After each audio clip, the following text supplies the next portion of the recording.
Hi, this is Lisa, and I'm the managing editor at Money Sense. I'm going to be chatting with Brian Borzakowski about options. I'd like to know, first of all, why this is such a timely topic right now. I mean, options are not new. They've been around for a long time. Apparently back from the farming days. Investopedia says Japanese rice farmers kind of started this many years ago. So it's not a new concept, but it's in the news because of GameStop, and which was an amazing sort of thing that people who had never heard about investing or anything like that start asking me about GameStop. You know that there's sort of an issue there if maybe a bubble of some sort of people are talking about GameStop that you've never heard of.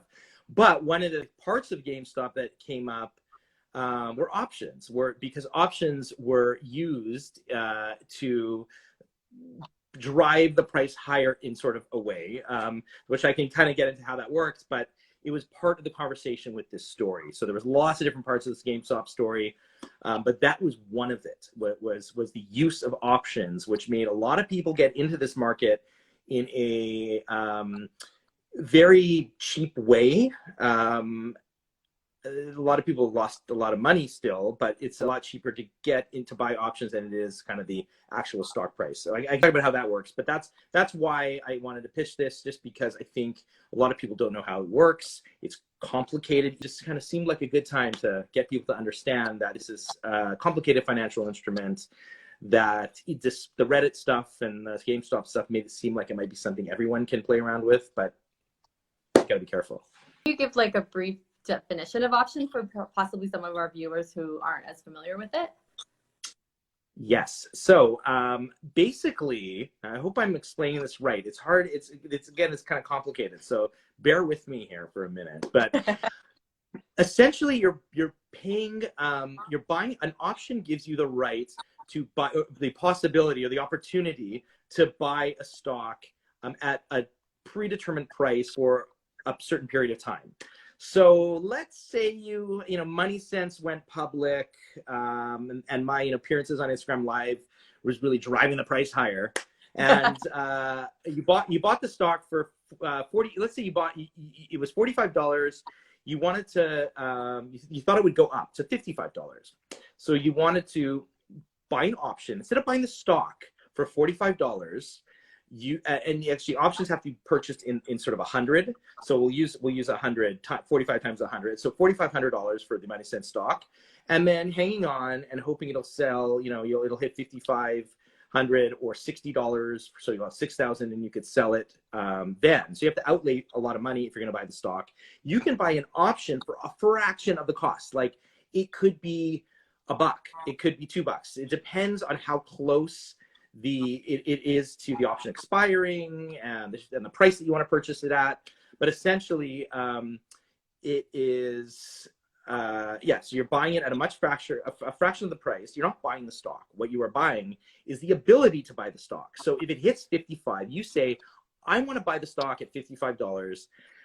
So when it hits 55, you have the option. It doesn't automatically happen. You have the option to say, okay, I'm going to buy it now. Or maybe it'll wait a little bit. Maybe it'll hit $60, and I'm going to buy that stock for $6,000. I will take possession of it. I will still have to pay that money, but I will sell it right away. So I will sell it right away, and I'll make a profit off that. The option you bought was for $55. Sorry, this is confusing, but the option you bought was for $55. It hits 60. You take possession of $6,000 worth of stock for $5,500. You sell that right away for $6,000, and you make a $500 profit. Everyone got that? So you're taking possession at the lower price, even though the stock price is higher. That's what the option allows you to do. The other thing that you can do with an option is, if the stock price hits $60, you can sell that option. Instead of taking possession of the stock, you can sell the option and to someone else who might take possession of that stock. So someone would love to buy, like, just imagine this. Someone if would love to buy that stock for $55 when it's at 60, because then they could pay less. it's automatically worth more in an instant. They've made, a return there. They could then sell it. They can hang on to it. So they'll be willing to pay you something at a much lower cost than they would be if they had to buy the stock outright for the right to purchase that stock. And that's where you can make a lot of money too, because that, option could go from $1, but you have to pay, again, 100 sort of option. So it'd be $100. It could go up to $2. So that's $200. So you've made right there $100 to $200. That's, even bigger return than you would from 55 to 60. So that is kind of why that's how options work, sort of basically. It allows you, again, to buy at a certain price, and you don't actually have to take possession at the lower price and outlay all that money. And so that's why it's attractive to a lot of people, because I feel like you answered my next question, is why shouldn't we jump on this bandwagon?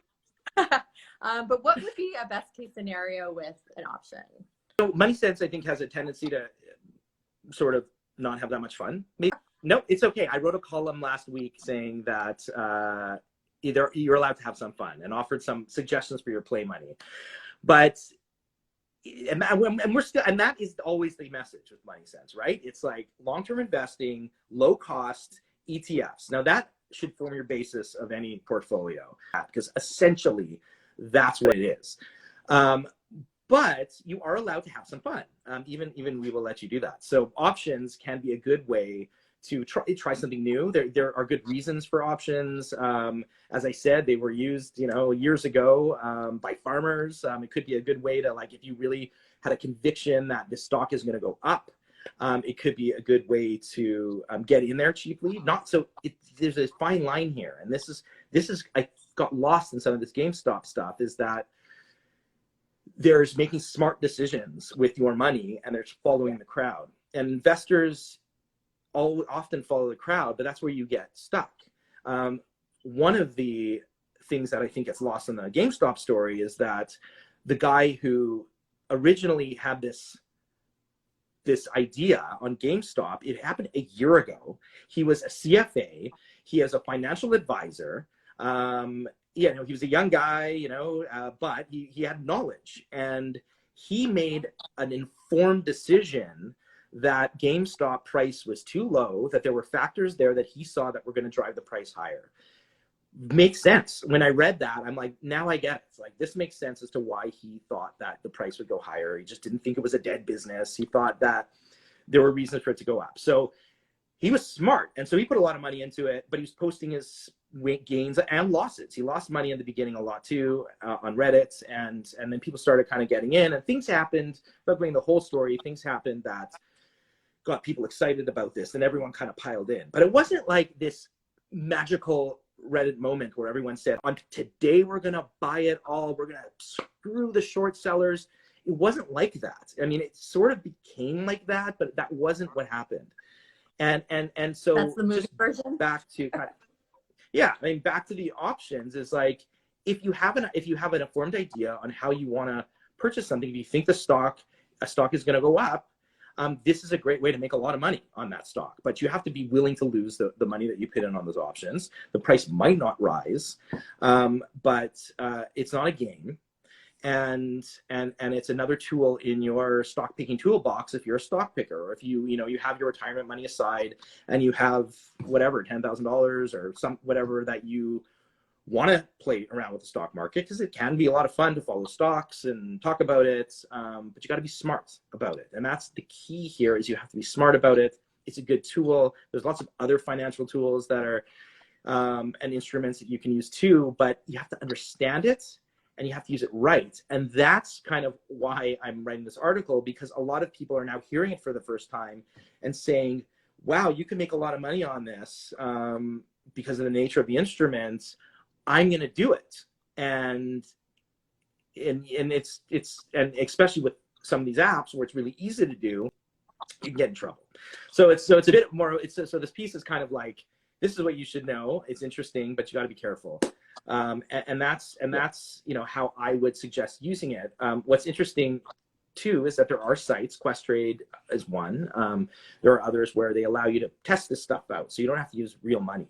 So if you want to go and try your hand at options or other types of instruments, you can go to Questrade or other sites, and I'm not plugging Questrade, but just that's one that I think a lot of people know has these kinds of things, but where you can use play money. So over the next 6 months, see what options are like, learn it, see if it works. How does it work? How do you buy it and sell these things? Like, play around with it so that when you do decide, you know, this stock I have my eye on, I really feel like it's going to go up because of these reasons that I think, but I don't need to put out $10,000 to do it. I'll spend the money on the options, and maybe it'll hit and it'll be amazing, and I'll make a lot of money off of it. So that's the way I think people should approach it. And so what do you think we can expect now as the dialogue changes around options? It'll be interesting to see. I don't know. I mean, I think a lot of people think that some people are saying GameStop could forever change the way the markets work. I don't think so. Like, it's easy to get excited about this stuff. I mean, it's already back to $50, and it's probably going to fall further. And there is a price there. It might not be the $4 it was at a year and a half ago, but there's a price where it'll settle down, which will be more probably than where that original investor guy that I was talking about before bought into. But so he'll make money either way. But will it become much easier? Will people be using these financial instruments who don't know how to use them? And then will they get in trouble because they're putting a lot of money into this stuff? That is the risk here. And I think that risk continues. I don't think that will go away. I think it'll become easier to do this. So I, that's what, someone who kind of looks at this market and investing and stuff is something that I would want to watch out for. It's interesting that, it's just become so popular. I don't think fundamentally, the stock market is going to change, and that people are everyone's going to start buying options and nobody's going to buy stocks. Again, I think the majority of money is in mutual funds and ETFs, and that will stay. And all these, mutual funds and ETFs use options too. They can use options for all sorts of reasons. There's derivative only ETFs that don't hold any stock, that do all sorts of interesting things to try and leverage returns. Those are, should be for sophisticated investors. But if you're buying the stocks that Money Sense recommends, or the ETFs or funds that Money Sense recommends, you're buying stock. You're buying a stock. The fund that you're holding is holding stock.